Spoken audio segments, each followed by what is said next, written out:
I've been writing online seriously, which is writing with an intention and motivation since about 3 years. And these are 20 tiny lessons that I've learned from writing online. Pretty sure this can help aspiring side hustlers, creators, writers, and actually people who live in general. So, everyone, because it's so much about life and we can just all resonate to it.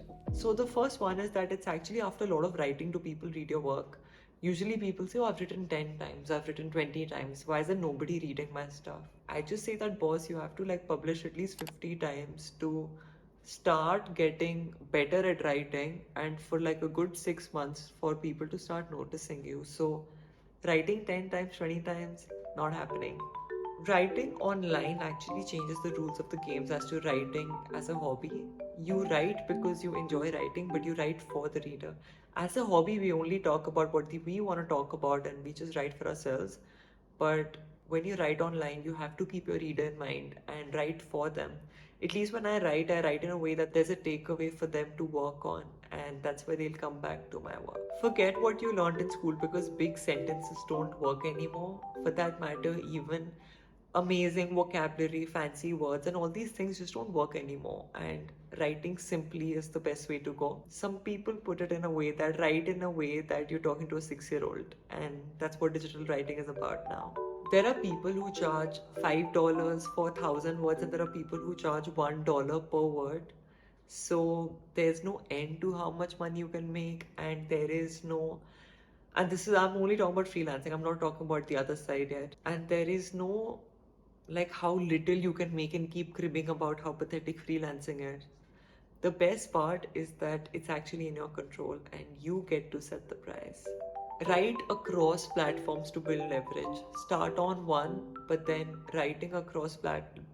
Start on one and then slowly expand to others. It will help you in the long run. Your first 50 articles will suck. That's just something known as growth, but making peace with this fact will make this journey easier. Writing isn't just about writing anymore because you can be a writerpreneur, and that's what I am. I have courses and digital products and a live code based course. And yeah, there are so many things you can do just by writing. It's amazing. It's like the world right now is a plateau full of opportunities because of the internet. Writing online helps you get opportunities regardless of what you do for a living because your personal brand makes you stand out in the market. Coming to think of it, anyone can write because unlike graphic designing or animation, coding, you have written at some point, right? You're writing in school, you are writing applications, you've written letters and emails. So it's not an alien skill, and everyone can write. Writing online solely for money can be as frustrating as your job because if you don't enjoy it and you feel dissatisfied, then it's pretty much as soul sucking as your job. So please don't write online solely to make money. I write better when I rest. My creativity strikes so much more on a rested mind instead of a burnt out and a restless mind. So if you're running out of ideas or you don't know what to talk about, just rest it out and live a bit. Writing about negativity will always get traction. It will make you famous. Writing about how terrible your politicians are, how terrible billionaires are, the world is ending, the world is a pathetic place, and people are fooling you, the game is rigged. All these stupid things will always get traction because negativity always finds friends, okay? Like if you are trolling somebody, and it will just always get traction because if you are unhappy, think about the amount of unhappy and lazy and just like people with no purpose are in this world. Just because it can make you famous and give you traction doesn't mean it's the right thing to do, because think of it, is that the kind of audience you want?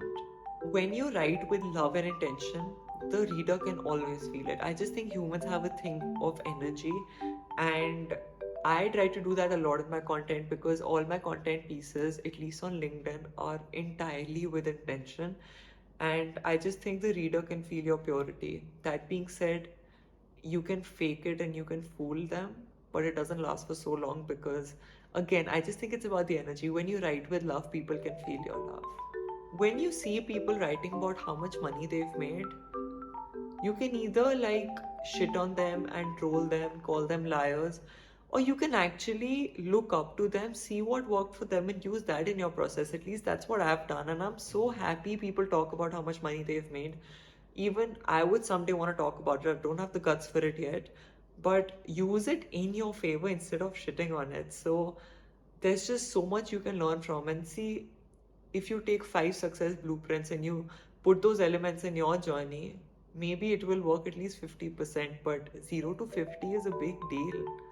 Making a living writing is not a bed of roses, especially if you freelance. That's also the reason I left freelancing, but I don't recommend that to you. Like, there are many people who love it. There is still a boss, there are still deadlines, there is still writing that you don't enjoy, and all of that. So it's not always fun. So please don't just look up to freelancing as the way to be. Try it out and see if you enjoy it, because there's a possibility that people are saying it's amazing, but you don't like it. That's what happened with me. Routine will be your best friend in writing, but also for everything in life. Holidays add more color to my writing. They give me more ideas. They give me more space to just live and be and fill my mind with a lot of ideas once I'm back. So take time off. Unpopular opinion, but you don't need black coffee for writing. I know there are online writers who have romanticized it. I've actually stopped having coffee in the morning and I write just as well. So if you like it, go for it, but it's not a necessity. So doing what you love for a living is a beautiful place to be in. I love it. I'm grateful for it every single day. I'm not joking, but it's not for everyone. For a lot of people, pursuing their passion actually makes them fall out of love with their passion. And I don't think everyone should do what they love for a living. Like, when I look at my husband, I think his job is perfect for him, and I can't imagine him like taking up his love for video gaming as a living. So it's worth assessing. Like, don't just blindly fall for what people say, because there are so many variables, right? Maybe you don't like freelancing, maybe you don't like what you love for a living. And just experiment with everything before you just quit everything and jump into the deep water. Don't do that, please. And lastly, do it for your future self. Whatever you do, not just writing, do it for your future self. Do it for your future self to be proud of. It is going to be difficult. There will be challenges. I mean, at least in my own journey, there's nobody who even helps me from my real life. There are people I've made friends with online for them to help me. So stay at it.